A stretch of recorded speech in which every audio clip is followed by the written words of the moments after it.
A finance professor claims our economy is booming, but his own data proves the opposite. Today I'm reacting to Patrick Boyle's latest video, and you won't believe the crucial details that he missed. What I'm about to show you changes everything about his conclusions. I'm Evan Goldstein. I'm a licensed professional engineer and a data scientist, and I'm building the AI Capitalist channel to talk to leaders and thinkers like you about how to navigate capitalism in this new world of cognitive machines. I've been a huge fan of economics professor and hedge fund manager Patrick Boyle for years, but his recent video about the state of the economy reveals a glaring disconnect between academic statistics and real-world experience. He seems genuinely puzzled why people are negative about the economy despite the positive indicators. Now today, I'm going to go through his points one by one to explain what these numbers miss and why people's economic anxiety isn't just perception, it's actually based on a harsh reality. Collective delusions are everywhere around us. According to Pew Research, over time, more and more Americans believe that crime is a growing problem. They believe that this is more the case nationally than locally, but statistics show that crime in the United States, and especially violent crime, has plummeted since the 1990s. It's funny that the good Professor Boyle brings up crime as an example of a case where people in the street are delusional, while the government's statistical bureaus have their hand on the pulse of the nation. At the time he created the video, he was right. And a certain political candidate who was running for high office as a law and order candidate was going on and on, constantly being fact-checked about criminals in the United States. Of course, a few weeks later, the FBI revised crime statistics upward. It turns out that the fact-checkers were using government fact, which were then revised upwards. And this comes up again and again and again, where the government issues statistics that are going to favor whoever their bosses are, and then later revise them upward or downward to try to get a little closer to the real numbers that actually came out that can't be denied. So what we're seeing here represents one of the greatest problems of our modern age. This is a dangerous tendency to confuse measurements with reality. But this goes much deeper than just questioning some statistics. Our society has developed an incredibly dangerous pattern, and I think we need to talk about it. If you look around you, have you noticed how completely disconnected official metrics have become from what we actually experience in our daily lives? That's not an accident. The elite class actively manipulates these numbers to maintain social control. What's even more disturbing is how we've lost our ability to trust our own observations and experiences. Been conditioned to accept official narratives over what we can see with our own eyes. You know, this reminds me of other periods in history where societies became completely disconnected from reality right before major upheavals. Take pre-revolutionary France, for example. They had excellent economic statistics while the population was literally starving in the streets. Now, I can't help but see the parallels with today, where our modern metrics mask incredibly deep societal problems. We're living through a similar disconnect, and I don't think most people realize just how serious this is. The US economy has been booming by almost every measure in recent years. Most Americans are doing better than they were a year ago. Unemployment is lower, wages are growing, and inflation is declining. It's not just the 1% either. The statistics show that Americans across ages and social classes are doing well. In a video earlier this year, I mentioned that unemployment was near all-time lows. People wrote in the comments that this was because so many people had stopped looking for work, but that's not true. The labor force participation rate has risen every year for the last 3 years. On top of that, there are more jobs available today than there are job seekers. Now let me break down the reality of our situation with some hard numbers that might shock you. Here's what the real economy looks like for most Americans. 40% of us can't even handle a $400 emergency. Think about that for a moment. Gen Z has 90% less spending power than the boomers did at their age. And that's not a typo. I said 90%. 2/3 of young Americans' income is going straight to their rent. We've reached a point where you need more than $100,000 a year just to have a middle-class life, yet only 10% of Americans make that much. This isn't a boom, it's a crisis. But it gets worse when we look at the structural issues. What we're seeing is essentially the creation of a new feudal system. Back in 1920, 90% of Americans were self-employed or owned their own businesses. And today, that number's completely flipped, and now 90% are employees working for someone else. Social mobility has collapsed. At our top 20 universities, 50% of the student body comes from the top 1% of families. That's not a meritocracy, that's an aristocracy. The historical parallels here are frankly terrifying. The wealth distribution that we're seeing today mirrors what we saw before major historic upheavals, such as the French Revolution, and they showed similar paths of inequality showed up before the 30 Years' War and then also before the Black Death. When inequality reaches these levels, historically speaking, something's got to give. We're not just dealing with a tough economic period. We're looking at levels of inequality that have historically proven completely unstable. Okay, so what do we mean by a good economy? Well, to start with, GDP growth. The US economy has been outpacing other advanced economies, with some projecting that the US will grow by as much as 3% this year, when other leading economies are projected to grow by 1% or less. Next, the stock market has been booming. The S&P 500 is up more than 27% year to date. There's been strong wage growth, low unemployment, and declining inflation, which is getting close to the Fed's 2% target. Okay, what we're really looking at here is a false economy built on incredibly deceptive foundations. And I need to break this down for you because it's crucial to understand. So let's talk about money printing first, because it's staggering. The government has been creating money at unprecedented levels. We've doubled our national debt in just the last few years. Now, here's something that should shock you. We are now spending more on interest payments for the national debt than we spend in the military. This isn't just bad economics. It's eerily similar to what happened during the 17th century Spanish financial crisis. And we all know how that ended. If we don't, it ended badly. There's no more Spanish Empire. But there's an even bigger issue here. We created a two-tiered economic system. There's a complete disconnect between capital and labor markets. When you hear about the stock market doing well, remember that this primarily benefits the top 10% of Americans. Now, here's something most people don't realize. Government intervention now makes up 50% of our economy. Before World War I, it was 5%. What we've created is essentially a system of managerial feudalism. The structural problems run even deeper. Since 1970, productivity has increased by 70%, but wages have completely stagnated. How is that even possible? Well, we've artificially inflated the labor supply 40% since the 1970s. Immigration has been used as a tool to suppress wages. Meanwhile, we have systematically destroyed our manufacturing base. These aren't accidents or natural market forces. They're policy choices that have fundamentally reshaped our economy to benefit a small minority at the expense of everyone else. The people who have seen the biggest income and wage gains are the people at the lower end of the income distribution, as the widening inequality that we've seen for decades reversed direction during the pandemic in pretty much all advanced economies. Now, this claim about wage gains completely misunderstands how inflation and cost increases actually impact lower income Americans. Let me explain why this matters so much. When we talk about purchasing power, we need to understand that lower income groups spend a much higher percentage of their income on basic necessities.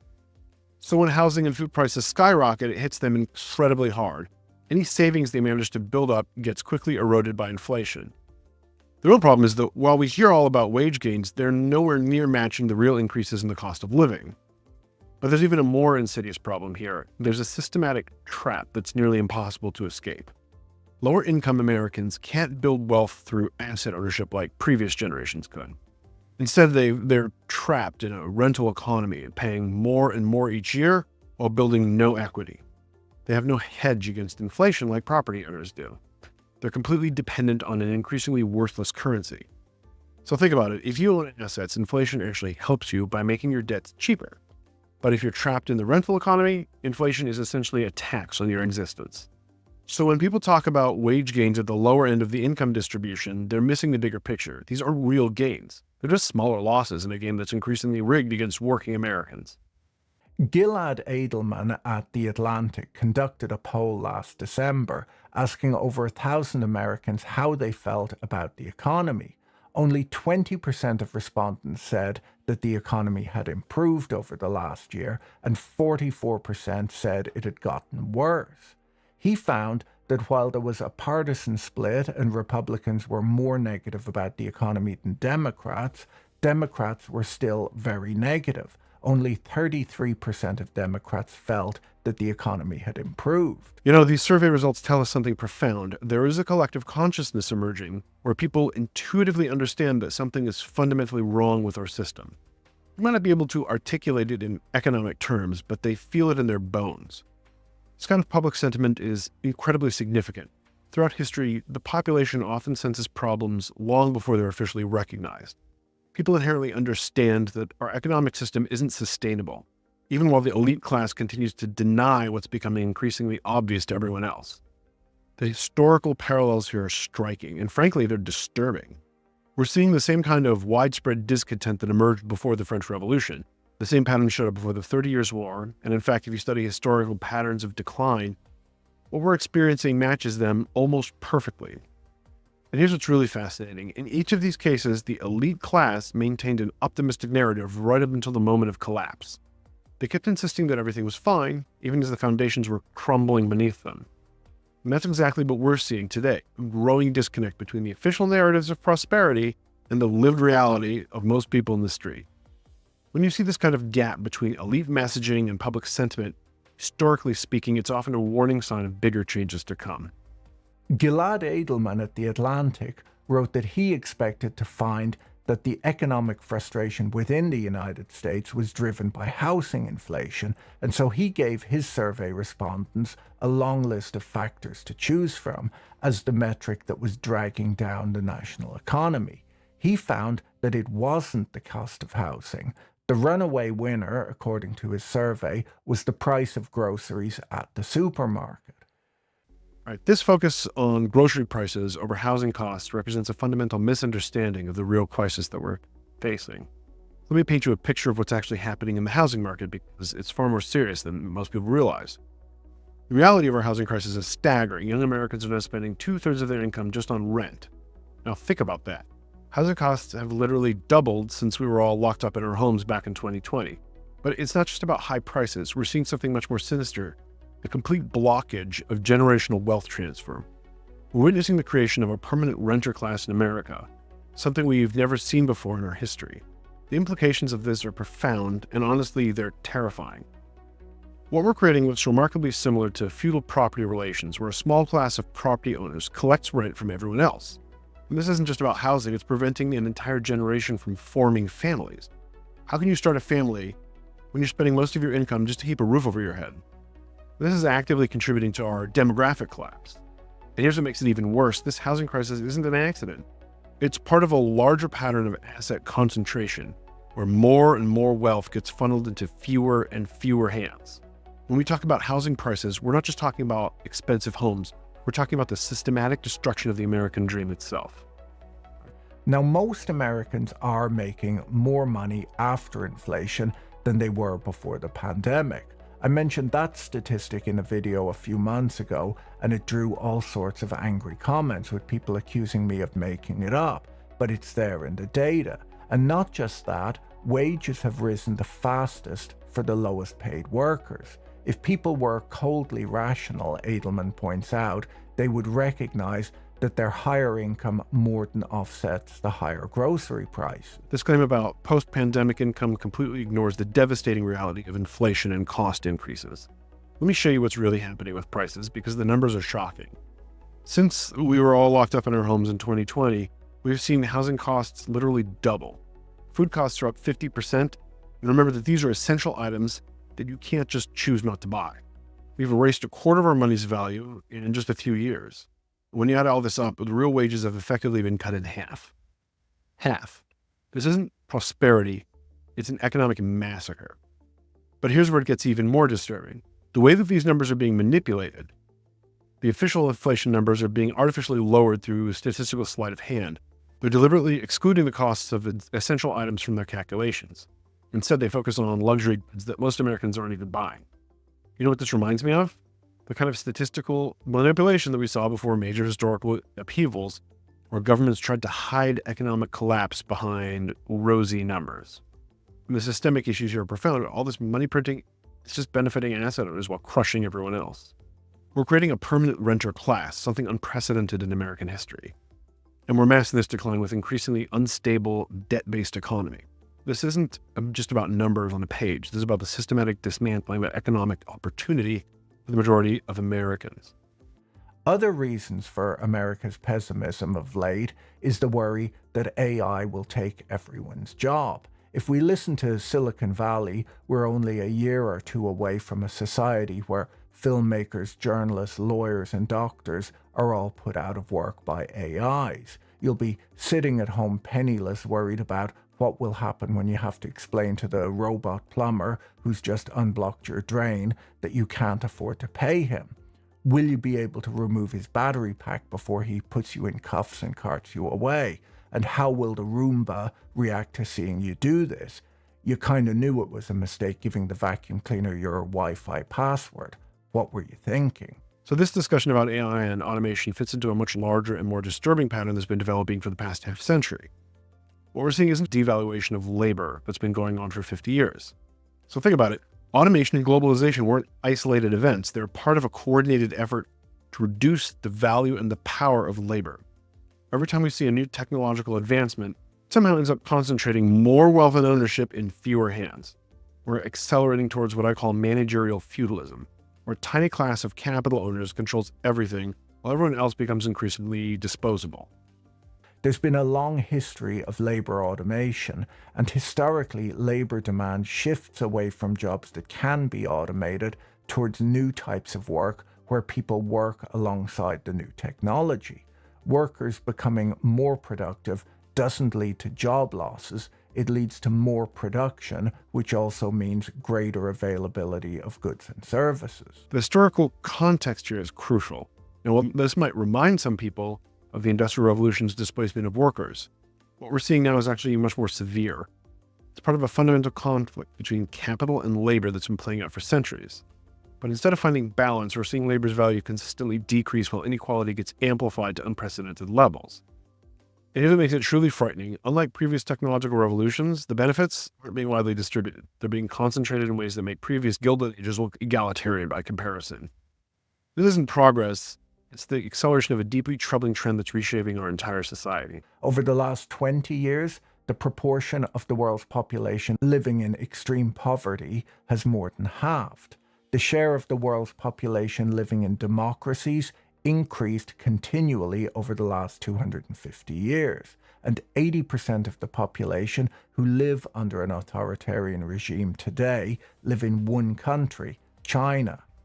So the claim about global poverty reduction relies on problematic metrics that mask growing inequality and economic precarity. But the real problem here is that he's straying a bit. Yes, capitalism has lifted billions from conditions of abject poverty. It should be praised as the go-to system of economic development. But those aren't the people being surveyed in this survey, or being told that everything is extra special super duper, or the people who are voting in elections in the United States. We're talking about people in the United States, citizens of the United States, who are thinking about the United States economy. They think it sucks, and they're right. If you're feeling pessimistic, one of the best ways to lift your mood is to go outside and exercise, contribute to your community, try to learn new things, engage with your friends, family, and loved ones, and work hard on improving your situation rather than focusing on the things holding you back. Boyle's claim that we basically just need to buck up and get a life is going to fall on deaf ears. It's like saying, who are you going to believe, me or your lying eyes? This is the reason governments fudge statistics in their favor in the first place. If there are actually systemic problems in the economy, then those problems need to be addressed. Addressing these problems means confronting the bureaucratic state, or the deep state as one particular politician calls it. And it means going against the business interests of some of the factions supporting the politician, whichever party the politician is in. Putting a stop to the money printing means defunding huge swaths of the government. Economic statistics show that the US economy is doing just fine right now. And even if it was not, if somehow the numbers are wrong, there's very little we can do about it individually. If you're feeling pessimistic, one of the best ways to lift your mood is to go outside and exercise, contribute to your community, try to learn new things, engage with your friends, family, and loved ones, and work hard on improving your situation rather than focusing on the things holding you back. I have to say that I kept watching this, waiting for Boyle to explain why people are so despondent about the economy.